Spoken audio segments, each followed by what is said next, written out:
बोला बोला बाळूमामाच्या नावाने चांग भरलं। मामांच्या कृपेने पतीच्या स्वभावात बदल होऊन संसार सुरळीत झाला। रोकडीचे बापू धुळा शिनगारे हे लक्ष्मीबाईचे पती होते। बापूंच्या काहीशा विचित्र स्वभावामुळे ते लक्ष्मीबाईंना नांदवण्यास तयार नव्हते।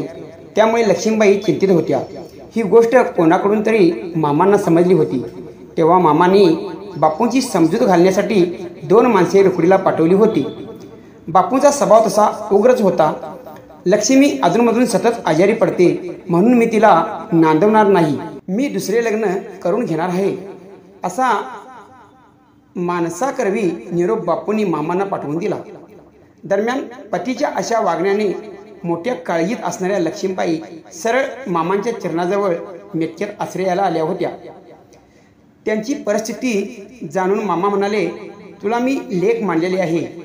तुझा नवरा तुला नांदवत नसेल तर तू बकऱ्याच्या तळावर भांडी घासून राहा आणि परस्पर तळावरील स्त्रिया मुक्काम करत जा। मामांच्या आज्ञेप्रमाणे तळावर सेवा करत लक्ष्मीबाई राहिल्या।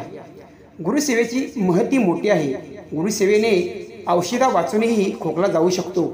गुरुसेवेने गुरुकृपा होऊन भक्तांची संकटे आपोआप निवारली जातात। मामांच्या कृपाकटाक्षाने बापू शिनगारे यांच्या लक्ष्मीबाईविषयीच्या विचारात आपोआप फरक पडत गेला। त्यांना पत्नी म्हणून लक्ष्मीबाईंनाच नांदवावे असे सरळ सरळ वाटू लागले। त्यामुळे पत्नीस नेण्यासाठी स्वतः बापू आणि त्यांचा भाऊ बिरू असे दोघेजण मेतके गावी मामांना भेटण्यास आले।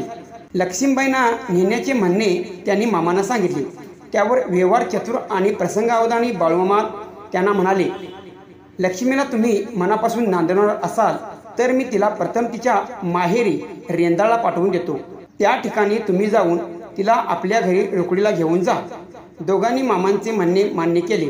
त्याप्रमाणे मामाने लक्ष्मीबाईंना रेंदाळला माहेरी पाठवले। तेथून बापू शिनगारे लक्ष्मीबाईंना रोकडीला घरी घेऊन गेले।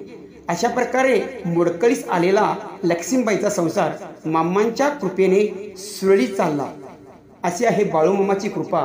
तुम्ही जर मनोभावाने बाळूमामाची भक्ती केली तर बाळूमामा तुम्हालाच काय तुमचा संसार सुद्धा सुरळीत लावल्याशिवाय राहत नाही। बोला बोला बाळूमामाच्या नावाने चांग भलं।